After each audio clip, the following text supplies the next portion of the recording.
Psalms chapter 2 and verse 3 and 4.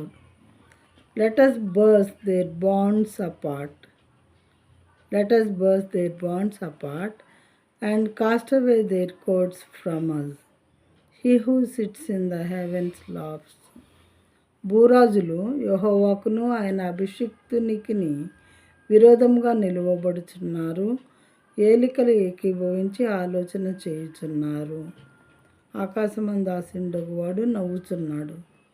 భూరాజులు అంటే భూమిని పరిపాలిస్తున్నటువంటి రాజులు అన్నాడు. ఇది ప్లూరల్, సింగులర్ కాదు. మరి ఒకళ్ళు కాదు, ఎక్కువ మంది అన్నమాట. అందరూ దాదాపు భూరాజులు యెహోవాకును ఆయన అభిషిక్తునికి, యెహోవా దేవునికి, ఆ తర్వాత ఆయన అభిషేకించినటువంటి అభిషిక్తులకు విరోధంగా నిలవబడుతున్నారంట. ఎందుకని? ఆయన ఏం చేశాడు వీళ్ళని? దేవుడు ఏమన్నా హాని చేశాడా వీళ్ళకి? ఆలోచించుకోవాలి, ఎవరికి వాళ్ళమే ఆలోచించుకోవాలి. మరి ఒకవేళ విరోధంగా నిలవబడాలంటే ఏదన్నా హాని చేస్తేనే నిలవబడతారు. కానీ దేవుడు ఏం చేశాడు? ఆయన అభిషిక్తులు ఏం చేశారు? మరి ఎందుకని వాళ్ళు విరోధంగా నిలవబడుతున్నారు? అయితే ఈ విధంగా విరోధంగా నిలవబడే వాళ్ళు భూరాజులు ప్లస్ ఏలికలన్నా అదే మీనింగు. ఏకీభవించి ఆలోచన చేస్తున్నారంట. మరి ఈ దేవుడికి మనం ఎలా హాని చేయాలి? ఈయనకి వ్యతిరేకమైన పనులు ఎలా చేయాలి? ఈయన చేత అభిషేకించబడిన వారికి ఎలా హాని చేయాలి? ఎలా విరోధంగా నిలవబడాలి అని ఆలోచన చేస్తున్నారంట. ఎందుకో మనకైతే తెలియదు. అయితే ఈ దేవుడు ఏమంటున్నారంటే, ఆకాశమందు ఆసీనుడగువాడు నవ్వుచున్నాడు.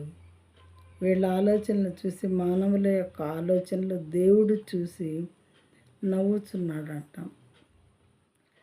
ఆయన చేత ఆయుష్ ఇవ్వబడిన మనము, 70-80 సంవత్సరాల ఆయుష్ ఇవ్వబడినటువంటి మనము అంటే మానవులము, మరి ఆయన సృష్టిలోని సమస్తము మన కోసం ఆయన ప్రొవైడ్ చేయగా దాన్ని అనుభవిస్తూ జీవిస్తున్నటువంటి మనము, మానవులైనటువంటి వారము యెహోవాకును ఆయన అభిషిక్తునికి, ఆయన చేత అభిషేకించబడినటువంటి వారికి కూడా ఏం చేస్తున్నారంట? విరోధముగా నిలవబడుతున్నారంట. ప్రియమైన వాళ్ళారా, ఎందుకు అలా చేస్తున్నారు మనకైతే తెలియదు. కానీ అయితే ఆకాశమందు ఆసీనుడై చూస్తూ ఉన్నటువంటి దేవుడు మాత్రం మానవులైనటువంటి వీళ్ళు, నా చేత సృజింపబడినటువంటి వీళ్ళు నాకు వ్యతిరేకంగా నిలబడుతున్నారని వాళ్ళని చూసి నవ్వుతూ ఉన్నారంట.